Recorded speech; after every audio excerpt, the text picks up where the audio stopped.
Assalamualaikum warahmatullahi wabarakatuh.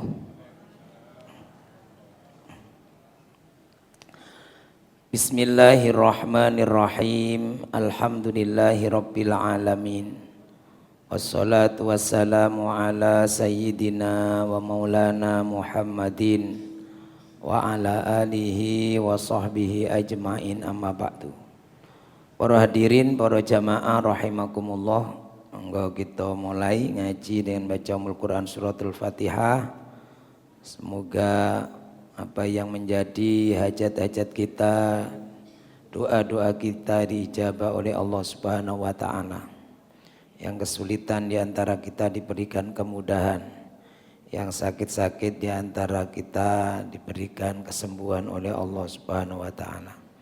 Ila hadratin Nabi Muhammadin sallallahu alaihi wasallam wa alihi wa ashabihi ajmain, wa ila walidaina wa asatidana al-muslimina wal mu'minina minhum, wa li husuli maqasidina allati tarda'an biha. Al-Fatihah. A'udzu billahi minasyaitonir rajim. Bismillahirrahmanirrahim. Alhamdulillahi rabbil alamin, arrahmanir rahim, maliki yaumiddin. Iyyaka na'budu wa iyyaka nasta'in. Ihdinas siratal mustaqim. Siratal ladzina an'amta 'alaihim ghairil maghdubi 'alaihim waladdallin. Amin.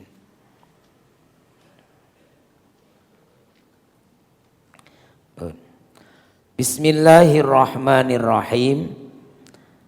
Al-maqalatul khamisata asyrata. Ini maqalah yang ke-15.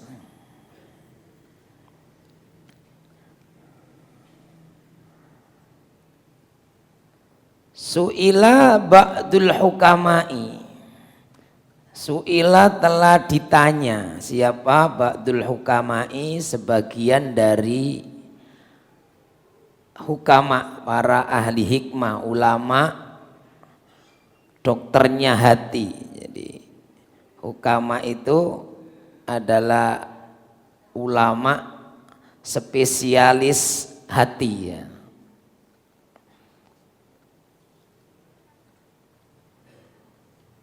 Jadi ada ulama yang ahli nahwu, namanya ahlun nuhat gitu. Ulama ahli tafsir, mufassir. Ulama ahli fikih namanya fuqaha. Nah, kalau ahli tasawuf atau ahli ini urusan hati, akhlak, termasuk itu bagiannya adalah hukama, ahli hikmah. Beliau ditanya, hal ya'riful abdu, hal ya'rifu, apakah bisa tahu al abdu, seorang hamba, idza taba an taubatihi, atau idza taba, jika dia sudah bertobat, anna taubatahu kubilat, bahwa taubatnya itu diterima, amruddat atau ditolak. Jadi ini pertanyaan yang luar biasa ditanyakan kepada ulama ini, ahli hikmah ini. Apakah kalau orang itu sudah bertobat, dia bisa mengetahui kalau tobatnya diterima atau ditolak, tidak diterima. Jadi kalau ada permohonan ini, bagaimana ini diterima atau ditolak, bagaimana, apakah bisa diketahui? Qala, beliau menjawab, ulama ahli hikmah yang ditanya ini menjawab gini, la ahkumu fi dzalika, saya tidak bisa memastikan, tidak bisa memberi hukum, menghukumi pasti tentang hal itu, tentang ini diterima, ini tidak. Walakin Tetapi kata beliau ini, lidzalika alamatun. Untuk hal itu ada tanda-tandanya. Kalau taubatnya itu diterima itu ternyata ada tanda-tandanya. Jadi beliau tidak bisa memastikan karena memang yang menerima At-Tawwabur Rahim itu hanya Allah. Tapi kata ulama ini ada tanda-tandanya. Alamatnya itu ada alamatnya, tanda-tandanya. Apa saja tanda-tandanya kalau taubat seseorang itu diterima? Ihdaha, salah satunya atau yang pertama yaitu ayyaro nafsahu. Ayyaro nafsahu, dia melihat bahwa dirinya itu ghairu ma'sumatin, tidak terjaga, tidak dipelihara minal maksiati, dari hal maksiat, dari perbuatan dosa.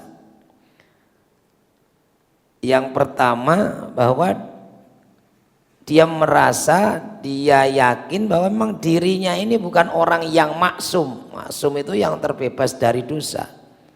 Karena itu kemudian dia terdorong untuk terus meminta ampunan. Nah, berarti sebaliknya, kalau setelah saya sudah bertobat berarti sudah clear dari dosa ini. Nah, ini bisa jadi berarti tanda sebaliknya, tanda tidak diterima. Tapi kalau semakin giat memohon ampunannya karena merasa dia ini bukan orang yang maksum. Kalau yang maksum dari dosa itu ya Rasulullah, Nabi. Rasul itu maksum, terjaga dari perbuatan dosa. Ini yang pertama. Jadi dia yakin memang kita ini nggak ada yang maksum, yang terbebas dari dosa. Karena itu terus kita harus meminta ampunan kepada Allah.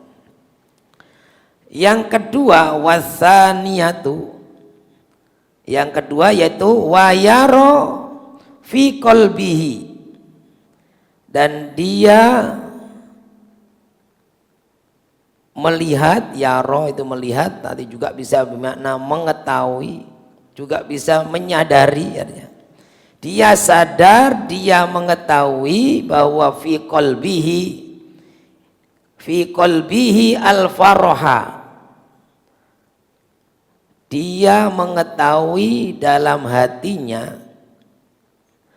tidak ada bahwa kebahagiaan al-faraha itu kebahagiaan ghaiban, telah hilang. Ghaib itu hilang atau tidak hadir namanya. Kalau murid di absen, hadir lawannya ghaib, tidak tampak. Bahwa dalam dirinya kegembiraan itu sudah enggak ada. Wal huzna, dan kesedihan itu syahidan, yang tampak. Artinya dalam dirinya hanya ada penyesalan. Ada penyesalan saja, kesedihan, menyesali dosa-dosanya. Tidak ada sedikit pun bangga dengan dosanya. Nah, kadang kan ada orang itu setelah berbuat dosa dengan bangganya, ya. Jadi misalnya mari ngantemi wong, aku ngantemi wong sampai ampun. Jadi gagal. Jadi ini tidak merasa berdosa. Atau sebaliknya, ya mau melakukan apa saja maksiat. Habis minum minuman keras, habis melakukan perbuatan dosa, dia cerita-cerita dengan bangganya. Lah ini sudah berarti alamat mardud ini, taubatnya ini. Ruddat taubatahu ini, ruddat taubatu, ditolak taubatnya kalau itu. Jadi kalau hanya ada kesedihan, menyesali, nah itulah yang sudah dicontohkan Nabi Adam itu ketika beliau melanggar larangan Allah, memakan buah khuldi yang dilarang itu, kemudian diusir oleh Allah dari surga itu, menangis 1000 tahun. Jadi nggak pernah lihat ke langit, itu malu kepada Allah. Nah ini kenapa? Karena kebahagiaannya itu sudah sirna, ganti penyesalan dalam hal itu.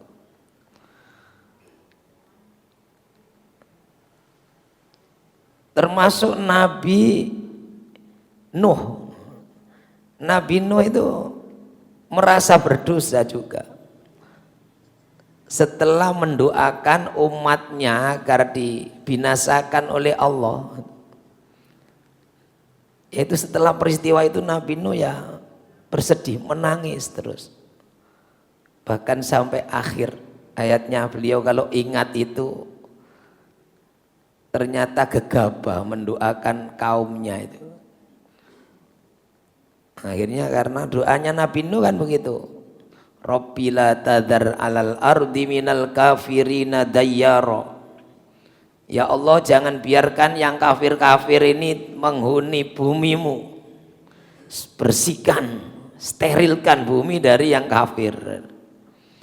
Innaka intadharhum yudillu ibadaka. Kalau engkau masih membiarkan yang kafir itu tinggal, nanti dia punya anak, anaknya kafir, cucu-cucunya kafir terus. Pun ya Allah sterilkanmu, ya sudah oleh Allah kemudian dipel, bersihkan. Cara nih bersihkan dulu dipel, banjir bandang. Ternyata anaknya katut karena anaknya kafir. Kan putranya Nabi Nuh ya ditenggelamkan sesuai permintaannya. Nah Nabi Nuh kemudian ya Allah selamatkan itu anakku. Ya oleh Allah diingatkan, innahu laisa min ahlik innahu amalun ghairu sholih. Sudah itu bukan anakmu lagi tuh. Dia bukan orang yang soleh. Jadi sejak zamannya Nabi Nuh sebenarnya dunia ini, bumi ini sudah steril dari orang-orang kafir. Tapi ya begitulah Allah sudah membuat seperti itu. Berwarna bermacam-macam itu supaya ya ada yang kafir, ada yang mukmin. Nah, di dunia ini biar penuh warna. Jadi Allah itu ya senang begitu. Makanya kalau kita ini berharap semua yang dunia ini mukmin semua itu sudah dijawab di Quran itu. Kalau Allah ingin menjadikan semua ya bisa, tetapi ya tidak. Demikian Allah punya rencana sendiri. Biar surga nanti itu ada yang nempati. Kalau kafir semua surga nanti gak ada yang nempati, neraka semua. Atau sebaliknya, neraka sudah dibangun kok mukmin semua lah itu nanti kosong nanti. Jadi angker nanti itu. Supaya nggak angker ya ada penghuninya di sana. Jadi malaikat Malik itu ya sudah diciptakan tuh jaga sana itu ada yang dijaga. Jadi sudah kita itu ya boleh berdakwah, ngajak orang, berharap semua ikut semua itu bila. Tapi nanti itu menghilangkan ini profesinya malaikat Malik penjaganya ini. Jadi itu dia kemudian di dalam hatinya kesedihan, menyesali. Maka syaratnya taubat itu adalah menyesal atas perbuatan yang sudah dilakukan itu. Wa yaqrabu ahlal khairi, ya ini yang ketiga. Yang ketiga tandanya kalau taubatnya diterima itu adalah wa yaqrabu, dan dia mendekat ahlal khairi, kepada ahli kebaikan, kepada orang-orang yang baik. Sudah mulai senang dengan orang-orang yang baik. Kalau dulu maksiatnya kumpul dengan senengannya dengan para pemabuk, penjudi, sekarang sudah ganti. Senengannya kumpul sampai jamaah yasin tahlil istighosah. Kalau diajak teman-temannya yang lama itu sudah izin terus, aku absen di sini. Jadi ini tanda, oh ini sudah tandanya taubatnya kubilat, taubatuhu, diterima taubatnya. Wa yubaidu ahlas syarri, wa yubaidu, dan dia menjauhi ahlas syarri, ahli kejelekan, atau orang-orang yang jahat, orang-orang yang pendosa tadi. Jadi dia mendekat kepada grup yang baik, menjauh dari grup yang gak baik tadi. Nah ini tandanya orang yang taubatnya diterima, hijrah. Yang keempat, wa yarol qalila minad dunya katsiron. Wa yarol qalila, dia melihat yang sedikit minat dunia, dari dunia, dari urusan dunia ini, termasuk harta benda di dalamnya itu. Dia melihat dunia yang sedikit itu, urusan dunia yang banyak, dia melihat bahwa yang sedikit dari keduniaan, dari urusan dunia itu kathiron, dianggap banyak oleh dia. Kenapa? Oh ini nanti yang banyak membebani. Ketika menghadap kepada Allah, wah ini hisabnya berat. Nah itu. Sehingga walaupun dia punya sedikit, nanti merasa wah ini nanti banyak membebani. Wa yarul katsira min amalil akhirah, dan dia melihat pada banyaknya amal akhirat yang sudah dilakukan. Dia sudah sholat, dia sudah puasa, sudah sergap ngaji, baca Qur'annya rutin. Itu dia melihat masih qalilan, sedikit, merasa bahwa ini belum cukup untuk ditukar dengan surganya Allah yang begitu hebat. Jadi merasa belum cukup, belum pantas untuk ditukar dengan surganya Allah, dengan ridho dan ampunannya Allah. Nah ini. Jadi ini pertanda yang keempat, melihat bahwa sedikit dari urusan dunia ini dia merasa sudah banyak. Dosa yang dilakukan dia sudah merasa banyak, karena itu akan membebani ketika menghadap Allah.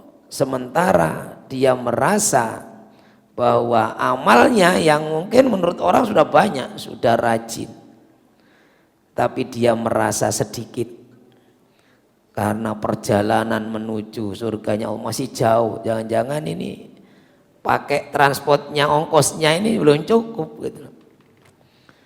Jadi orang kalau mau bepergian kan sanggupnya banyak. Orang mau haji ya, bekalnya sanggupnya saja banyak. Atau kalau mau rekreasi lah, ke tempat yang indah harus membawa bekal yang banyak. Sanggupnya akeh. Apalagi untuk tinggal di sana di surga itu, di akhirat itu abadal abad, selamanya. Jadi merasa wah ini belum cukup, merasa masih sedikit, sehingga terus bersemangat untuk beramal soleh. Yang kelima, wa yara qalbahu mustaghilan, wa yara, dan dia melihat atau hatinya, kolbahu hatinya, mustaghilan,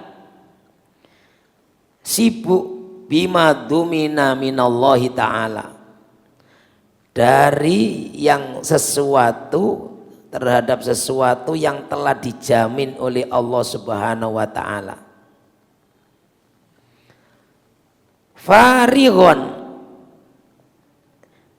telah terbebas, telah lawannya mustaghilan. Mustaghilan itu sibuk. Jadi maksudnya hatinya sudah tidak lagi disibukkan untuk memikirkan yang sudah dijamin oleh Allah.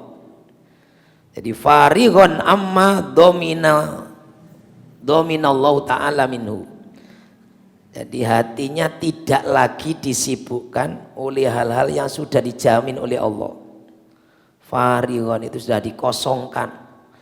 Gak sumpek mikirno sing wis dijamin nang Gusti Allah. Contohnya napa? Allah sudah menetapkan sejak zaman azali, sebelum kita dilahirkan itu 40 hari setelah ruh ditiupkan itu sudah, sebelum ruh ditiupkan itu sudah ditentukan rizkinya kan, ajalnya, jodohnya itu kan, jadi sudah ditentukan itu. Maka kemudian tidak gelisah dengan yang sudah ditentukan oleh Allah, sehingga ketika diberi rizki oleh Allah, ya sudah, mungkin ini sudah bagian saya segini. Kadang kan orang susah, misalnya utamanya yang paling tampak itu, contoh yang paling gampang, jodohnya. Kemudian dia ngejar-ngejar orang sampai segala macam dilakukan misalnya, atau bahkan ketika ternyata diambil orang, kemudian dia mengambil jalan pintas bunuh diri. Lah ini kan berarti kan bingung, orang bingung. Ini berarti dia hatinya ini sibuk dengan yang sudah dijamin oleh Allah. Padahal itu sudah ditentukan oleh Allah. Tugas kita ini adalah untuk ibadah kepada Allah. Jadi kalau kita meminta sesuatu itu ya karena perintah Allah gitu saja. Ini yang kelima, dia hatinya sudah tidak sibuk, tidak dipusingkan oleh hal-hal yang sudah dijamin oleh Allah. Apa itu? Rizki termasuk.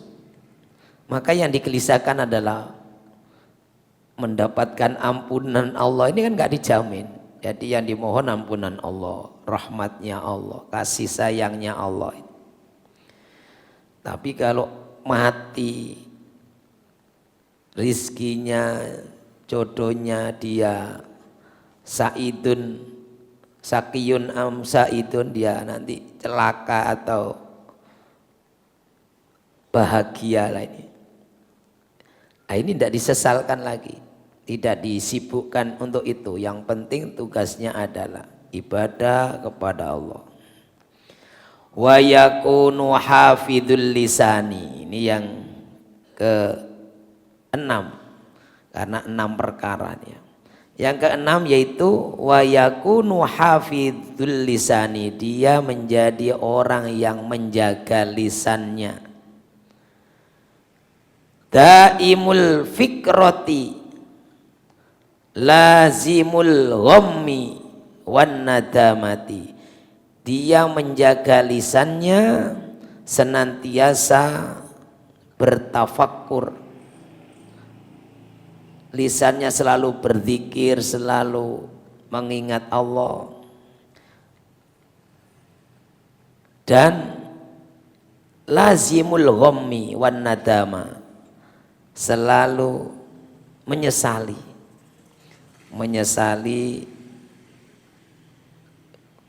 permaksiatannya atau dosanya. Nah, ini sudah, kalau selama itu masih ada, kadang dia mungkin tiba-tiba kaget teringat dosanya. Nah, ini berarti itu tandanya taubatnya diterima.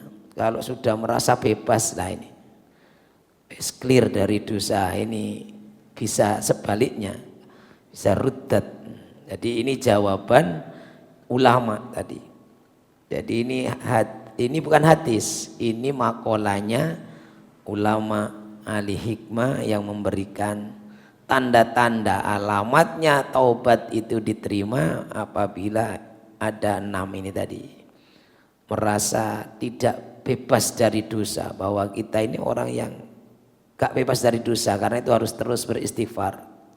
Merasa bahwa hatinya ini sudah mengganti, hatinya kebahagiaan dengan maksiat itu diganti dengan penyesalan.